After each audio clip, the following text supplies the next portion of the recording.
Madilim pa ang kalangitan ng magising si Mang Andoy. 4:00 pa lamang ng madaling araw, ngunit sanay na ang kanyang katawan sa ganoong oras. Dahan-dahan siyang bumangon mula sa lumang papag na yari sa kawayan. Kumirot kaagad ang kanyang likod at pati na rin ang kanyang mga tuhod. Tanda ng mahabang panahong pagtatrabaho sa kabila ng kanyang edad. Tahimik niyang sinulyapan ang natutulog na apo sa kabilang bahagi ng kanilang barong-barong. Si Anthony. Mahimbing ang tulog nito habang yakap ang isang lumang unan. Napangiti si Mang Andoy. "Matulog ka lang, apo." Mahina niyang bulong. "Ako na ang bahala." Isinuot niya ang kanyang paboritong tsinelas. Isang luma, pudpod, at kupas na pares na halos mawalan na ng hugis. Maraming beses na itong napigtas at paulit-ulit niyang tinihi gamit ang alambre na kanyang napupulot sa basura. Para sa iba, isa lamang itong basurang dapat nang itapon. Ngunit para kay Mang Andoy, kasama niya na ito halos sa buong buhay niya. Lumabas siya ng bahay habang dala ang kanyang kariton. Malamig ang simoy ng hangin habang naglalakad siya sa mga kalye ng barangay. Isa-isa niyang sinuri ang mga basurang nakahanay sa gilid ng kalsada. Mga bote, lata, karton, plastik, o anumang maaaring maibenta. Yon ang kanyang hanap buhay. Habang namumulot, napadaan siya sa tapat ng isang bakery. "Uy, si Mang Andoy na naman!" Sigaw ng isang tambay. Nagtawanan ng iba. "Tignan nyo nga ang tsinelas nyo, mas matanda pa ata kaysa sa may-ari." Lalong lumakas ang tawanan. May isa pang sumigaw. "Andoy, baka gusto mong ipasok sa museo ang tsinelas mo." Hindi sumagot si Mang Andoy. Sanay na siya. Maraming taon na niyang naririnig ang mga ganoong salita. Masakit pa rin, ngunit mas mahalaga ang dahilan kung bakit siya nagtitiis. Nagpatuloy siya sa paglalakad habang nakayuko. Makalipas ang ilang oras, puno na ng iba't ibang kalakal ang kanyang kariton. Pagsapit ng tanghali, nagtungo siya sa junk shop. "Magkano po ang lahat?" tanong niya. Tinimbang ng may-ari ang kanyang mga nakolekta. 210 piso.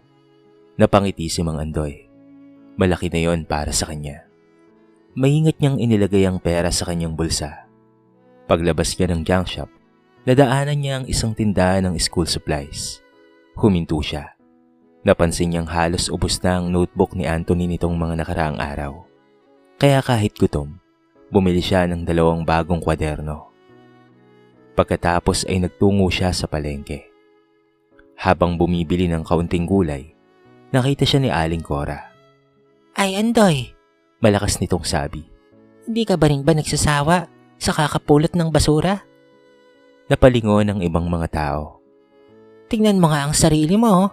Nagtatrabaho ka ng ganyan, tapos mahirap ka pa rin." Napangiti lamang si Mang Andoy.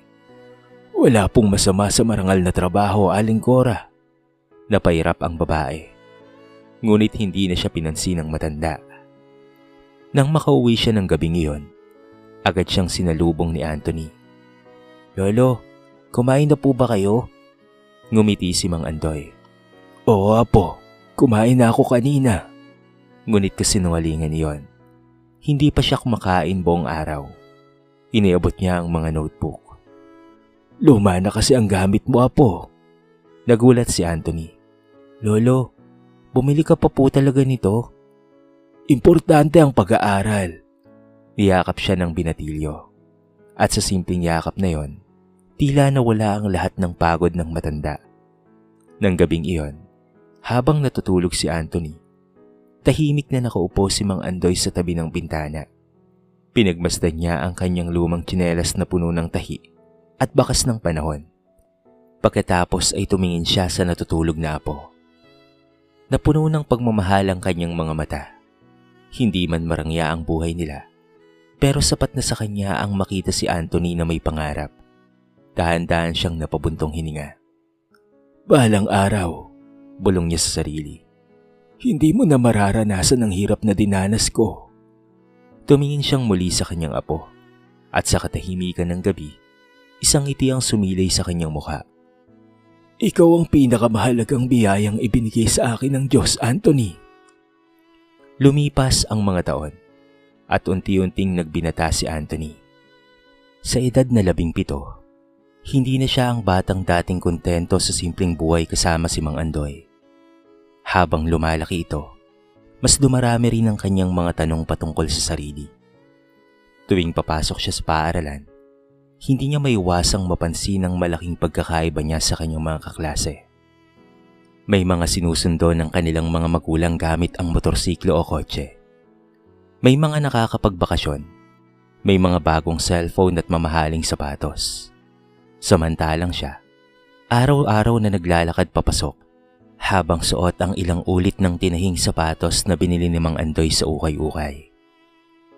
Hindi siya nahihiyang mahirap sila, pero may mga pagkakataong napapagod na rin siyang marinig ang pangungutya ng iba. Isang tanghali habang nasa kantin, lumapit si Rico kasama ang ilang mga kaklase. Anthony, totoo bang namamasura lang ang lolo mo? Tanong nito. Tahimik si Anthony. Tapos araw-araw pa raw siyang namumulot sa tambakan. Nagtawanan ng grupo. May isa pang nagsingit. Kaya pala amoy junk shop kami minsan eh. Muling nagtawanan ng lahat. Pinilit ni Anthony na huwag pansinin ang mga ito. Ngunit ramdam niya ang pag-init ng kanyang mukha sa hiya. Pag-uwi niya ng gabing iyon, nadatnan niya si Mang Andoy na nagkukumpuni ng sirang payong gamit ang alambre. Tahimik siyang naupo. Napansin kaagad ng matanda ang kakaibang kilos ng apo. May problema ka ba, apo? Umiling si Anthony. Wala po, Lo. Ngunit hindi naniwala si Mang Andoy. Kilalang kilala na niya ang batang kanyang pinalaki. Maya-maya ay nagsalita rin si Anthony. Lolo, bakit apo? Bakit wala po akong nanay? Natigilan si Mang Andoy. Parang huminto ang oras.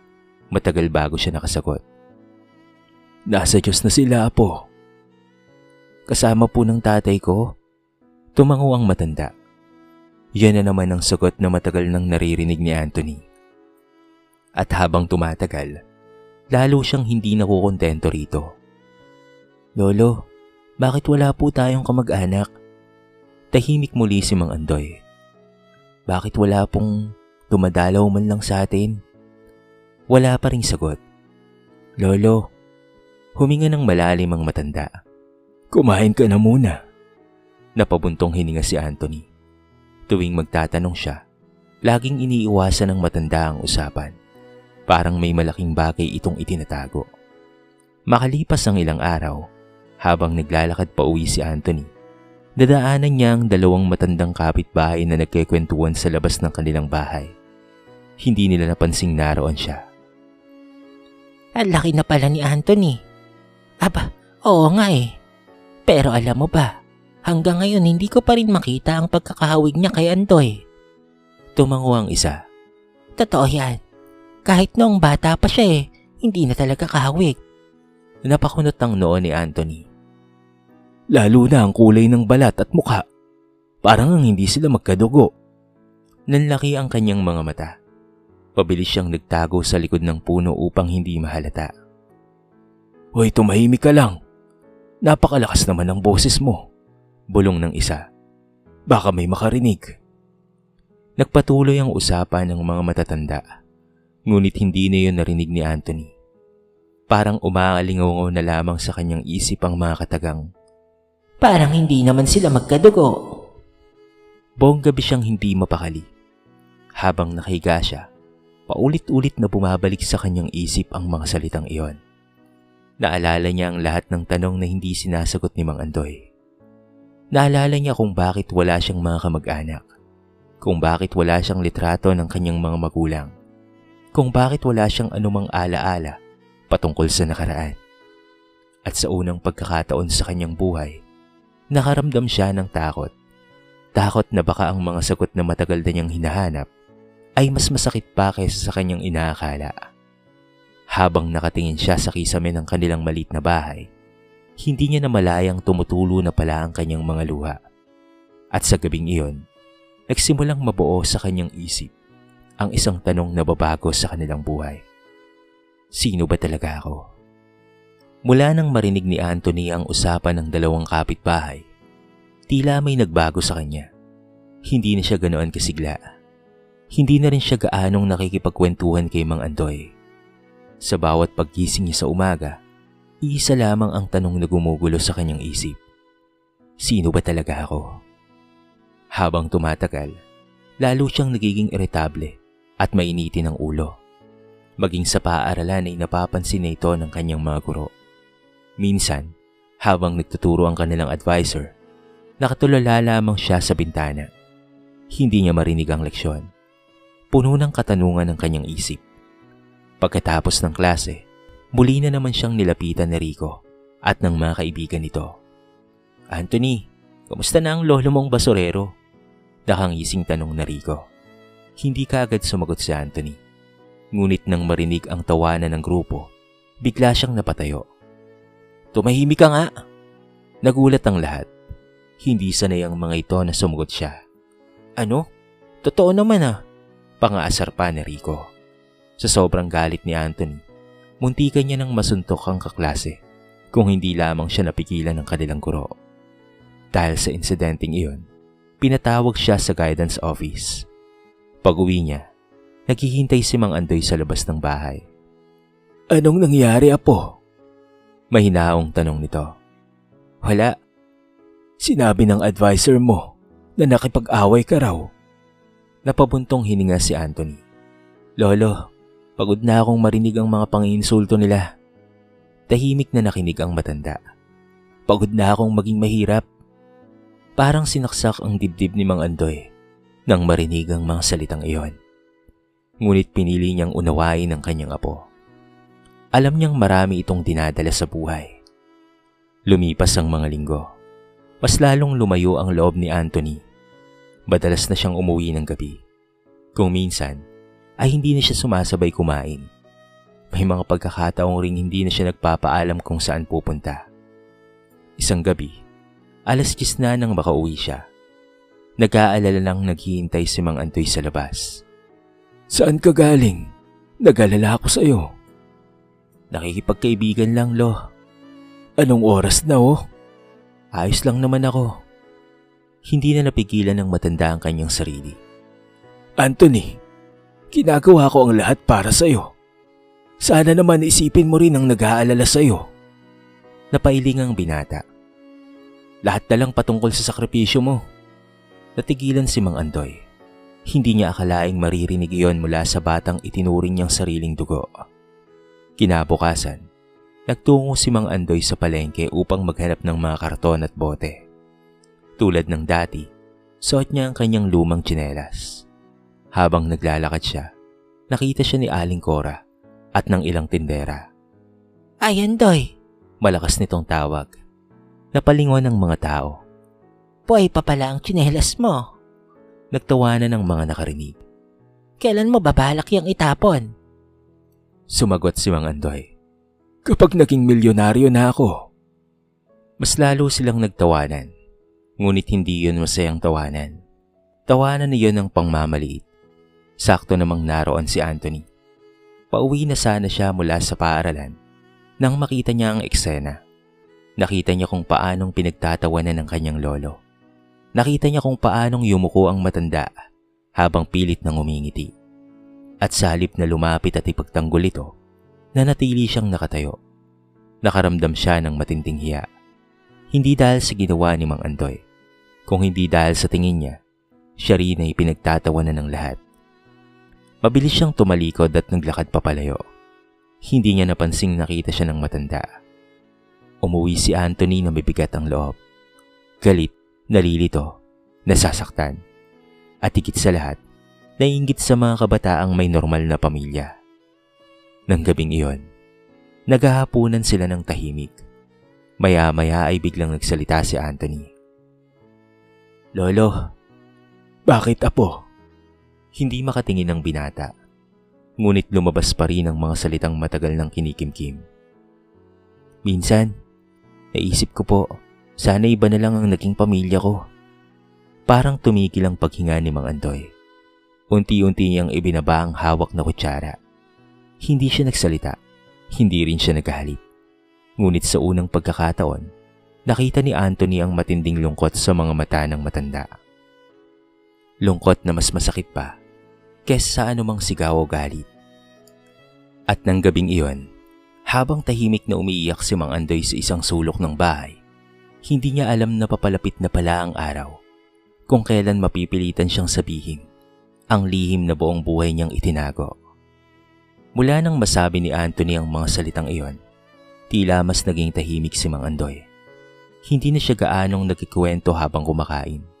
Hindi na rin siya nagtatanong kung kamusta ang araw ng kanyang apo. Ngunit tulad ng dati, patuloy pa rin siyang gumigising ng madaling araw upang mamulot ng basura. Patuloy pa rin siyang nagsisikap. Patuloy pa rin siyang nagmamahal. Kahit unti-unti nang naduturog ang kanyang puso. Samantala, lalong naging magulo ang isip ni Anthony. Araw-araw niyang iniisip ang mga tanong na walang kasagutan. Bakit wala siyang mga magulang? Bakit wala silang kamag-anak? Bakit parang may lihim na ayaw sabihin ni Mang Andoy? Isang umaga, habang nagkakalkal ng basura sa isang bakanting lote, biglang nakaramdam ng matinding pagkahilo si Mang Andoy. Napahawak siya sa kanyang dibdib. Nanlabo ang kanyang paningin. Sinubukan niyang itulak ang kariton, ngunit bumigay ang kanyang mga tuhod. Bumagsak siya sa gitna ng kalsada. Nagulat ang mga taong nakakita. May ilang tumulong at agad siyang isinugod sa pinakamalapit na ospital. Makalipas ang ilang oras, nakatanggap ng tawag si Anthony mula sa barangay. Parang gumuho ang mundo niya. Mabilis siyang tumakbo papunta sa ospital. At pagdating niya roon, nakita niya ang matandang nakahiga sa kama. May nakakabit na swero. Maputla ang mukha at tila mas matanda kaysa dati. "Lolo," napaluha si Anthony. Mahinang ngumiti si Mang Andoy. "Nandito ka po. Bakit hindi mo sinabi sa akin na masama po palang pakiramdam mo? Wala kang dapat na ipag-alala." Ngunit kitang-kita sa mukha ng matanda na may mabigat siyang iniisip. Lumabas muna ang doktor upang bigyan sila ng pagkakataong makapag-usap. Tahimik silang dalawa sa loob ng silid. Maya-maya ay nagsalita si Mang Andoy. "Anthony, bakit po lolo? May kailangan akong sabihin sa'yo." Naramdaman kaagad ng binata ang bigat ng kanyang boses. Para bang matagal na itong kinikimkim. Napaupo siya sa tabi ng kama. Tumingin si Mang Andoy sa kisame. Parang bumabalik sa kanyang alaala ang isang napakalayong nakaraan. 17 taon na ang nakakalipas. Huminga siya ng malalim. "Isang gabi, namumulot ako ng basura sa may tambakan sa kabilang bayan." Tahimik na nakikinig si Anthony. "Malakas ang ulan noon. Nang marinig ko ang mahina mong iyak." Natigilan si Anthony. "Paglapit ko, may nakita akong kahon." Nagsimulang manginig ang kanyang mga kamay. At sa loob ng kahon na yon, unti-unting napuno ng luha ang kanyang mga mata. "Ikaw ang naroon." Parang huminto ang tibok ng puso ni Anthony. Hindi siya makapagsalita. Hindi siya makahinga. "Iniwan ka doon. Wala kang damit. Wala kang pangalan. At wala kang kasama. Tanging pag-iyak mo lamang ang naririnig sa gitna ng basura." Unti-unting bumagsak ang luha ni Mang Andoy. "Hindi ko kayang pabayaan ka. Kaya iniiwi kita." Nanginginig na rin si Anthony. Hindi niya alam ang mararamdaman. "Lolo," ngunit hindi pa tapos ang matanda. "Dinala kita sa barangay. Naghanap kami sa mga magulang mo. Nag-anunsyo pa kami noon. Pero walang dumating. Walang naghanap. Walang nagtanong." Tahimik na tumulo ang luha sa mga mata ni Anthony. At saka dumating ang pinakamasakit na katotohanan. Mahinang hinawakan ni Mang Andoy ang kanyang kamay. Hindi na nito napigilan ng pag-iyak. "Anthony, apo, hindi kita kadugo. Parang gumuho ang buong pagkatao ng binata. Lahat ng tanong niya ay biglang nagkaroon ng sagot. Ngunit kasabay nito ay ang mas marami pang tanong ang nabuo. Sino ang mga magulang ko? Hindi kaagad nakasagot si Mang Andoy. Diyos lang ang nakakaalam. Kung hindi mo po ako apo, bakit niyo po ako pinalaki? Napangiti si Mang Andoy sa gitna ng kanyang pagluha. Isang ngiting puno ng pagmamahal. Dahan-dahan niyang pinisilang kamay ni Anthony. At sa nanginginig niyang tinig, ay sinabi niya ang mga salitang habang buhay na mananatili sa puso ng binata. Oo, hindi kita kadugo, pero ikaw ang naging dahilan kung bakit gusto kong mabuhay. Tuluyan nang bumagsak ang mga luha ni Anthony. At sa unang pagkakataon, naunawaan niya kung gaano kalalim ang pagmamahal ng taong matagal niyang hinanapan ng kasagutan. Ngunit hindi niya pa alam na mas matinding pagsubok ang naghihintay sa kanya matapos malaman ang katotohanan. Hindi nakatulog si Anthony ng gabing iyon. Paulit-ulit na umuukit sa kanyang isipan ang sinabi ni Mang Andoy. Napulot kita sa tambakan. Walang naghahanap sa'yo. Hindi kita kadugo. Pakiramdam niya ay nawala ang pagkakakilanlan niya sa isang iglap. Lahat ng pinaniniwalaan niya mula pagkabata ay biglang nabaliktad. Habang nakaupo siya sa labas ng ospital, hindi niya mapigilan ang pagluha.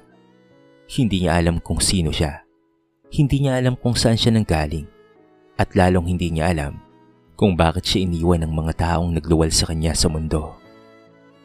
Makalipas ang ilang araw, nakalabas na rin si Mang Andoy sa ospital.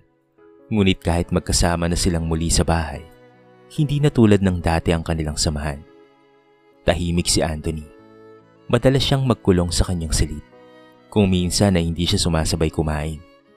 Hindi niya magawang tignan ng diretso ang matanda. Hindi dahil galit siya, kung hindi dahil hindi niya maintindihan ang sarili niyang nararamdaman. Isang gabi, habang natutulog si Mang Andoy, tahimik na nag-empake si Anthony ng ilang damit. May isang desisyon siyang ginawa. Kailangan niyang hanapin ang mga sagot. Kailangan niyang malaman kung sino talaga siya. Nag-iwan lamang siya ng maikling sulat. Lolo, patawad po. Kailangan ko po munang hanapin ang sarili ko. Pagkatapos ay umalis na siya. Kinabukasan, nagising si Mang Andoy at natagpuan ang sulat. Nanginig ang kanyang mga kamay habang binabasa yon. Hindi siya nagalit, hindi rin siya nagreklamo. Tahimik lamang siyang napaupo. At sa unang pagkakataon matapos ang maraming taon, muling naramdaman ng matanda ang matinding pag-iisa. Samantala, nagsimula ang paglalakbay ni Anthony. Nagpunta siya sa kabilang bayan. Naghanap siya ng mga lumang talaan ng barangay. Nagtanong sa mga taong maaaring may alam. Ngunit wala siyang natagpo ang sagot. Parang bula na naglaho ang kanyang nakaraan. Lumipas ang ilang linggo. Unti-unting naubos ang kaunting perang dala niya. Naranasan niyang matulog sa waiting shed. Naranasan niyang magutom. May mga araw na tinapay lamang ang kanyang kinakain. May mga gabing wala siyang makain kahit isa. Isang hapon, habang nakaupo siya sa gilid ng kalsada, nakita niya ang isang matandang namumulot ng bote sa basurahan. Bigla niyang naalala ang kanyang lolo na si Mang Andoy. Naalala niya ang mga sugat sa kamay nito, ang pawis, ang pagod, ang mga umagang maaga itong gumigising, at ang lumang tsinelas na halos maghiwa-hiwalay na sa kakalakad. Unti-unting bumigat ang kanyang dibdib. Ngayon lamang niya napagtanto ang isang bagay. Ang mga taong hinahanap niya ay hindi kailanman naghanap sa kanya. Ngunit si Mang Andoy, 17 taon siyang pinaglaban. 17 taon siyang minahal at 17 taon siyang inalagaan. Kahit wala itong obligasyon sa kanya. Kahit hindi siya nito kadugo. Dahil doon ay napaluha si Anthony. Sa wakas, ay nauunawaan na niya ang tunay na kahulugan ng pamilya. Hindi ito patungkol sa dugo. Hindi rin ito patungkol sa apelyido. Hindi ito patungkol sa pinagmulan. Ito ay patungkol sa taong nananatili kahit may dahilan na siyang umalis. Kinabukasan, agad siyang bumiyahe pa uwi. Habang papalapit siya sa kanilang maliit na bahay, mabilis ang tibok ng kanyang puso. Pagdating niya, bumungad sa kanya ang isang tagpong nagpaluwa sa kanya. Nasa labas ng bahay si Mang Andoy, mag-isang nakaupo sa isang lumang bangko. Tahimik nitong tinatahing muli ang kanyang pudpud na tsinelas. Katabi nito ay ang lumang kariton. At sa kabila ng lahat ng sakit na kanyang pinagdaanan, tila naghihintay pa rin ito. Naghihintay na bumalik ang apo na hindi niya kadugo, ngunit minahal ng higit pa sa sarili niyang buhay. Napahinto si Anthony. Unti-unting tumulo ang kanyang mga luha.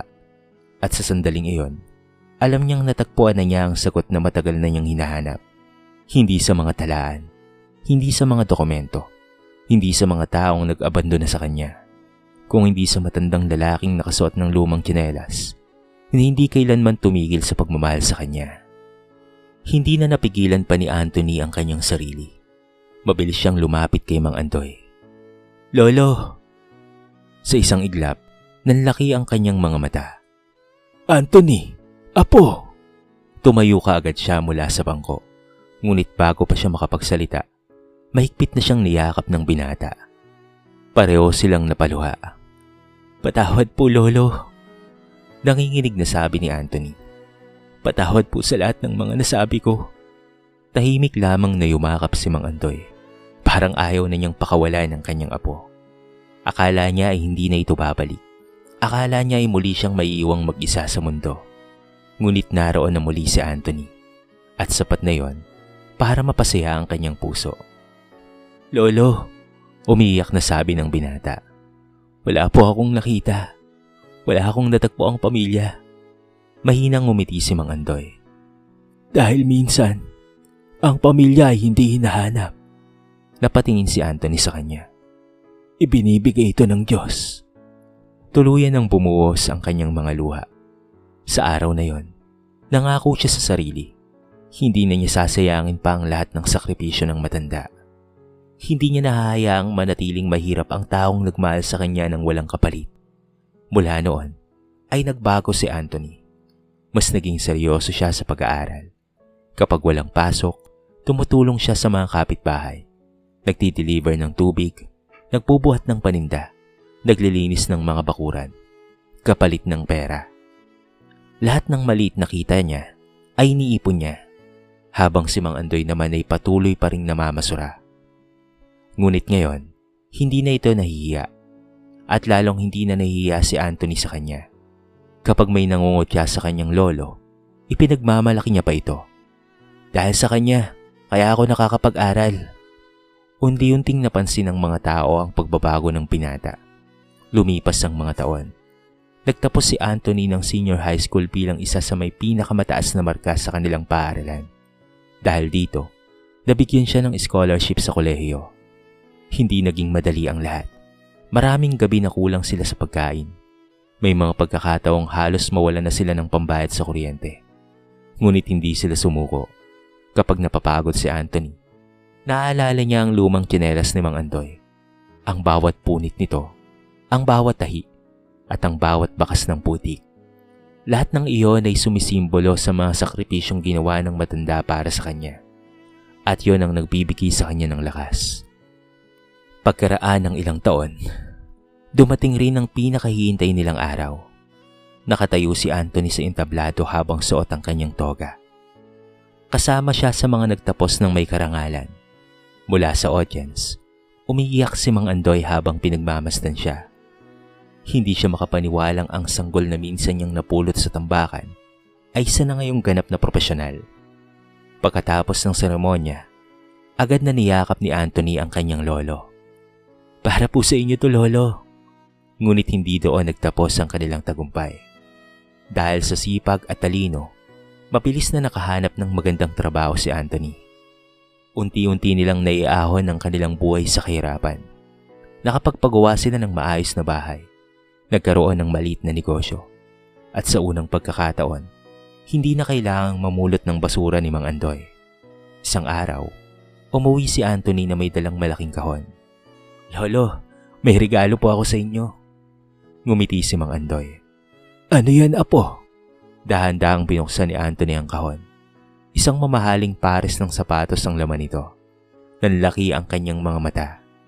"Para sa inyo po, Lo." Napaluha si Mang Andoy. Dahan-dahan niyang hinawakan ng bagong sapatos. Ngunit matapos ang ilang sandali, ibinalik niya ito sa kahon.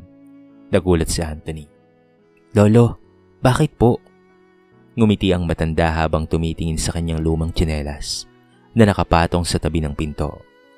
At sa kanyang mga mata, may nakatagong kwento na hindi kayang pantayan ng anumang bagong sapatos sa mundo.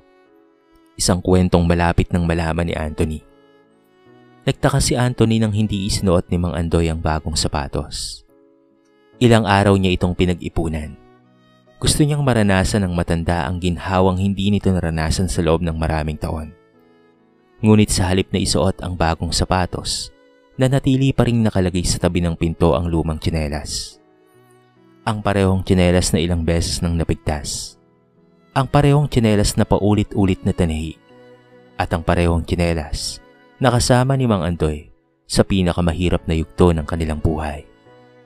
Isang gabi, habang nakaupo sila sa beranda ng kanilang bago at maayos na bahay, muli itong naitanong ni Anthony. "Lolo, pwede ko po bang malaman kung bakit ayaw niyo pong itapon ang tsinelas na yon?" Napangiti si Mang Andoy. Tumingin siya sa malayo na para bang binabalikan ng mga alaala ng nakaraan. Pagkatapos, ay dahan-dahan niyang kinuha ang lumang tsinelas. Marami na itong punit. Kupas na ang kulay. Halos hindi na makilala ang dating anyo nito. Ngunit maingat pa rin niya itong hawak. "Alam mo, Anthony," mahina niyang sabi, "hindi ito basta tsinelas." Tahimik na nakinig ang binata. "Itong unang punit na ito," tinuro niya ang isang bahagi ng tsinelas, "nangyari noong 5 taong gulang ka pa lamang at mataas ang lagnat mo. Wala akong pera para sa tricycle, kaya naglakad ako ng malayo para madala ka sa health center." Napayuko si Anthony. "Itong tahi naman na ito." Hinaplos ng matanda ang isang lumang tahi. "Nangyari noong kailangan mong bumili ng project sa eskwela. Pinili kong ipambili ng kartolina ang perang dapat sana ipambili ko ng bagong tsinelas." Unti-unting namuo ang luha sa mga mata ni Anthony. Isa-isang itinuro ni Mang Andoy ang mga bakas ng panahon sa tsinelas. At bawat punit, bawat tahi, bawat kaskas, may katumbas na sakripisyo para sa kanya. Parang buhay na talaan ng kanilang mga pinagdaanan. "Kaya hindi ko ito kayang itapon," sabi ng matanda. "Kapag tinitignan ko ito, naalala ko kung papaano tayong lumaban sa buhay." Hindi na napigilan ni Anthony ang kanyang pag-iyak. Mahigpit niyang niyakap si Mang Andoy.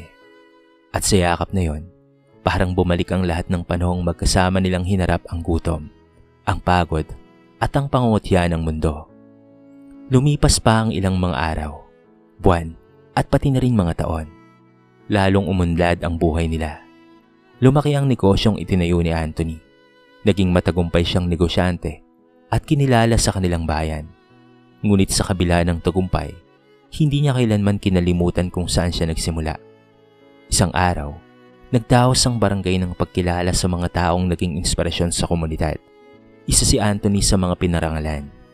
Dumalo rin ang maraming taong dating ng insulto at naghamak kay Mang Andoy. Naroon si Aling Cora. Naroon ang mga dating tumatawa sa lumang tsinelas. Naroon maging ang ilang mga kamag-anak ni Mang Andoy na noon ay hindi siya kinikilala dahil sa kanyang kahirapan. Nang tawagin si Anthony upang magbigay ng mensahe, dahan-dahan siyang lumapit sa entablado. Ngunit sa halip na agad na magsalita, may inilabas siya mula sa isang kahon. Nagulat ang lahat. Ang lumang tsinelas ni Mang Andoy. Tahimik ang buong bulwagan. Tumingin si Anthony sa mga tao bago nagsalita. "Noong bata pa ako, kinakaya ko ang tsinelas na ito." Napayuko ang ilan sa mga nakikinig. "Akala ko noon, simbolo ito ng kahirapan." Huminto siya sandali. "Pero ngayon, alam ko na hindi ito simbolo ng kahirapan." Itinaas niya ang lumang tsinelas. Puno ng luha ang kanyang mga mata. "Ito ang simbolo ng pagmamahal." Tuluyang natahimik ang lahat. Kung wala ang lumang tsinelas na ito, wala rin ang buhay na meron ako ngayon. Napaluha si Mang Andoy habang nakikinig. Hindi ko siya kadugo, pero siya ang naging ama, ina, at lolo ko. Siya ang taong hindi sumuko sa akin kahit iniwan ako ng mundo. Marami sa mga tao ang napaiyak. Maging si Aling Cora ay hindi makatingin dahil sa hiya. Pagkatapos ng programa, nilapitan ni Anthony ang matanda at inakay ito pauwi. At sa kanilang sala, nakalagay sa isang malaking glass frame ang lumang tsinelas, hindi bilang simbolo ng kahirapan, kung hindi bilang paalala na ang tunay na pamilya ay hindi nabubuo sa dugo. Nabubuo ito sa pagmamahal, sakripisyo at pananatili sa tabi ng isa't isa sa kabila ng lahat. At habang magkadabing nakaupo ang maglolo, alam nilang pareho na nagwagi sila sa laban ng buhay. Dahil ang pinakamahalagang kayamanan sa mundo, hindi pera, kung hindi ang pusong marunong magmahal nang walang hinihinging kapalit. Lumipas ang maraming taon. Unti-unting pumuputi at nalalagas ang natitira pang buhok ni Mang Andoy. Mas mabagal na rin siyang maglakad at mas madalas nang magpahinga. Ngunit sa tuwing nakikita niya si Anthony na masayang namumuhay, pakiramdam niya ay sulit ang lahat ng sakit, pagod at sakripisyong kanyang pinagdaanan. Ang dating barong-barong na halos tangayin ng hangin ay napalitan na ng isang maayos at matibay na bahay. Ang dating batang umiiyak dahil sa gutom ay isa na ngayong matagumpay na negosyante. At ang dating batang pinulot lang sa tambakan ng basura ay isa na ngayong taong nagbibigay ng trabaho sa maraming nangangailangan. Ngunit sa kabila ng lahat ng pagbabago, may isang bagay na hindi nagbago. Ang pagmamahala ng maglolo. Tuwing umaga, nakagawian ni Anthony na magkape kasama si Mang Andoy sa veranda. Pinag-uusapan nila ang mga simpleng bagay, mga alaala, mga pangarap, at mga aral na natutunan nila sa buhay. Isang umaga, habang pinagmamasdan nila ang pagsikat ng araw, biglang nagsalita si Mang Andoy. Anthony, bakit po lo?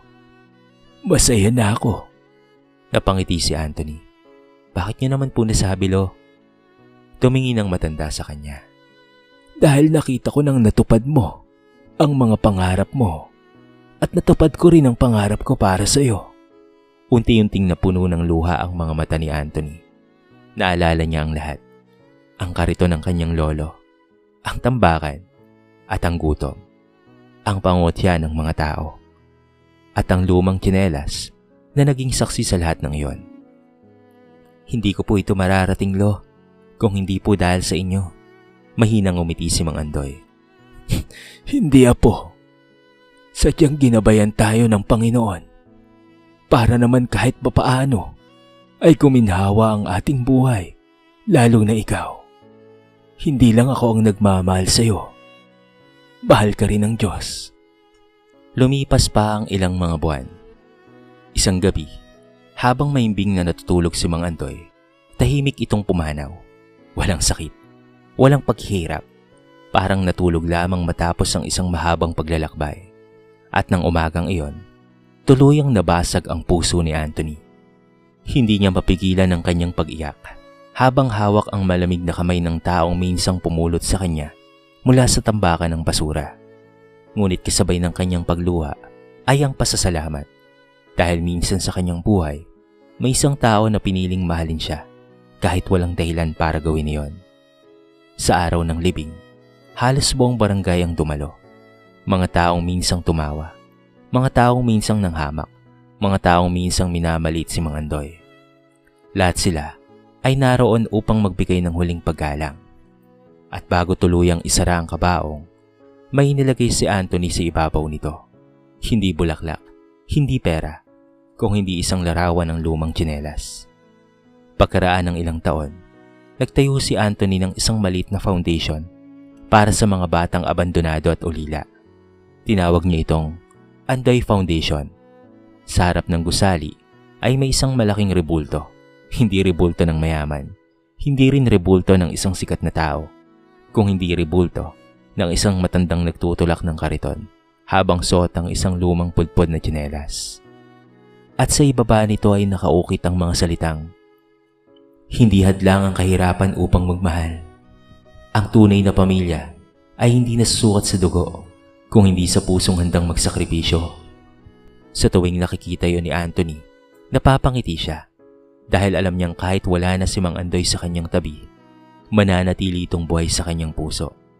At sa bawat patang kanyang natutulungan, ipinagpapatuloy niya ang kabutihang minsang ipinakita sa kanya ng isang matandang namamasura.